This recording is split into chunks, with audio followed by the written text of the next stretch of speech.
Luo वेंचियान हर तूफान के दौरान चुपचाप लीजेन के साथ खड़े रहकर उसकी मदद की, गिर चुकी ली फैमिली को दोबारा खड़े करने में और जो कुछ उससे छीन लिया गया था सब वापस हासिल करने में। और बदले में लीजेन ने धीरे धीरे उस हर्ट को हील किया जो लुओ वेंचियान ने सालों से खून, दर्द और सेल्फ कंट्रोल के पीछे बंद कर रखा था।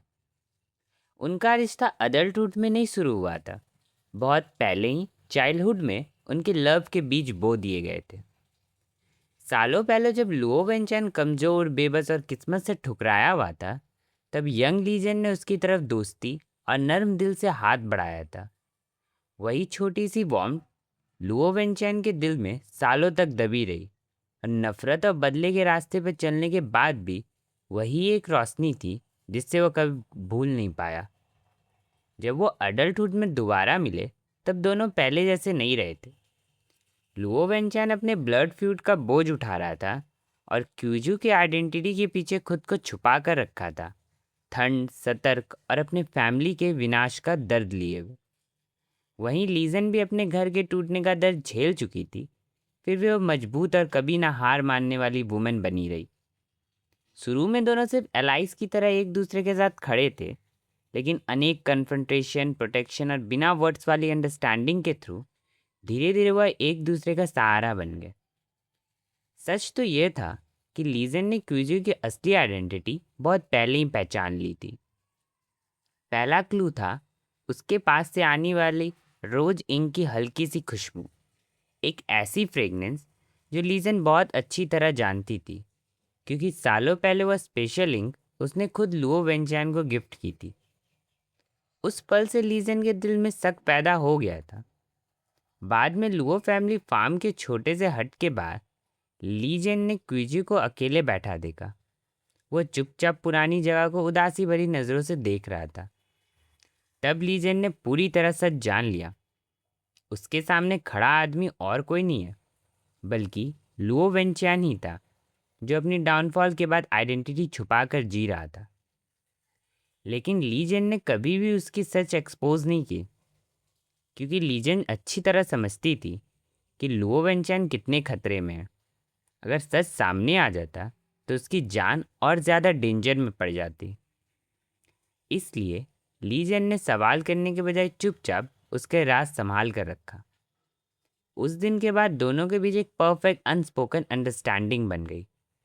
बिना कुछ कहे दोनों एक दूसरे के दर्द, प्लान्स और छुपे जख्म समझने लगे।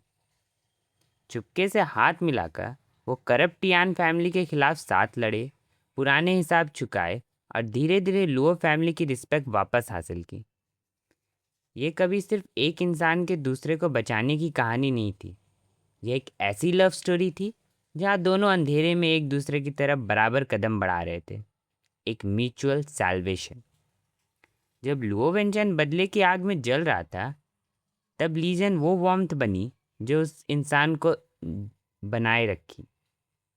और जब लीजन सब कुछ बर्बादी से दोबारा खड़ा करने का बोझ उठा रहा था, तब लुओ वेंचैन उसके पास चुपचाप खड़ी सील्ड बन गया।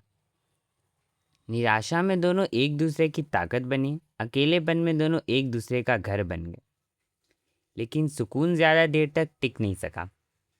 जब किंगडम अशांति में डूब गया और मिलिट्री कमांडर होने के नाते लुओ वेंचैन को बैटलफील्ड पर किंगडम की रक्षा करने के लिए जाना पड़ा, चाहे उनका प्यार कितना भी गहरा हो, फर्ज हमेशा पर्सनल डिजायर से पहले आता है।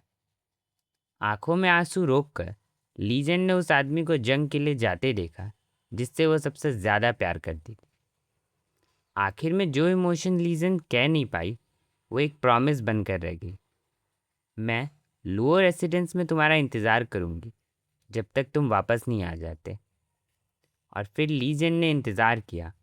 साल दर साल उसने लुओ फैमिली का बिजनेस भी संभाला और उनके वादे को भी, अपनी मोहब्बत और वफादारी को भी कभी टूटने नहीं दिया। समय बीतता गया, जंग का धुआं धीरे धीरे मिटा और एक और लैंटर्न फेस्टिवल आ गया। रोशनी फिर से चमक रही थी, दुनिया वैसे ही चल रही थी। और फिर अनेक सेपरेशन, स्टॉर्म्स और वेटिंग के बाद लीजेन और लुओ वेंशियान फाइनली उस लैंटर्न लिट लाइट के नीचे दोबारा मिले, उसी सपने के साथ जिसका वो इतने सालों से इंतज़ार कर रहे थे।